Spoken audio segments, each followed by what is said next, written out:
Joining me now, our panel, radio host Tony Katz and former Biden surrogate Kevin Wallen. Gentlemen, thank y'all so much for joining me tonight. Tony, I'll go to you. What is your reaction to the panel? Swing state of Ohio. My next door neighbor here from Indiana. I like her. I think we should hear more from her. I watched a lot of it, watched it earlier. Of course, the economy is the top subject for this election. Somebody on your panel brought up bodily autonomy. That is nowhere near the top subject. That's a wish list idea for the political left, not reality at all. And these immigration conversations about wanting legal immigration and rejecting illegal immigration, that's the right 1-2 punch. Yeah. Kevin, you know what fascinated me? You know, I try not to interrupt in these panels because I want them to have the conversation. I wanted to just facilitate it. But one of the Democrats said that they didn't want to defund the police. There were several Democrat cities that defunded the police. They refunded them after they realized how terrible it was. But isn't that something Democrats are going to have to own eventually?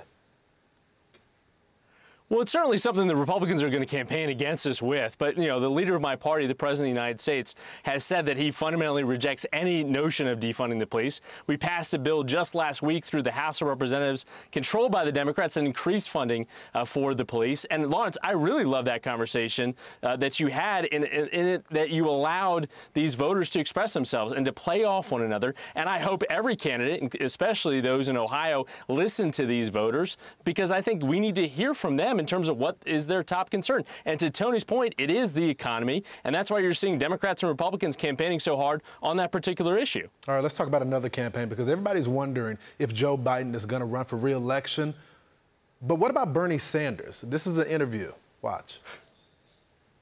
As you sit here at 81 and Joe Biden's 79, do you think he should run again for the presidency? Well, that's his decision. I know it's his decision. You know, Joe is a friend of mine, and I think against enormous opposition, he has tried to do some very, very good things, and he will make that decision himself. Do you plan to run again? That's something, you know, I haven't made that decision. My friend may run, but I haven't decided if I'm going to run. Tony? I love what he always says, that friend of mine line. I think that was the line he said about Elizabeth Warren. She's a friend of mine, and she's a friend, and she's a friend of mine, so she's a friend. It was a very funny line.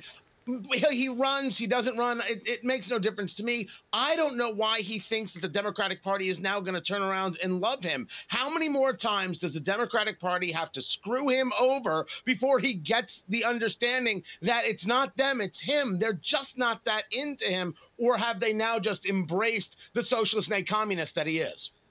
Kevin? Well, Tony's a friend of mine, number one. Number two, it's really tough when you've run for president and lost to get that bug out of your system. So I think as long as Bernie is breathing and other challengers who ran in the past are breathing, they're going to have some interest in running again. I support, obviously, President Biden. I was a surrogate for him. If he chooses to run for re-election in now 700-plus days, he will have my support, and it'll be a competitive campaign. You know what's funny? If that's the case, is Hillary running? Kevin? Who knows? Who knows? I mean, it's anyone's bet. We got an election in less than 40 days, Tony and Lawrence, as we know. I'm focusing on that right now, and then we'll see where the chips fall. You know what I find fascinating as someone that followed President Barack Obama? You never heard this talk about him.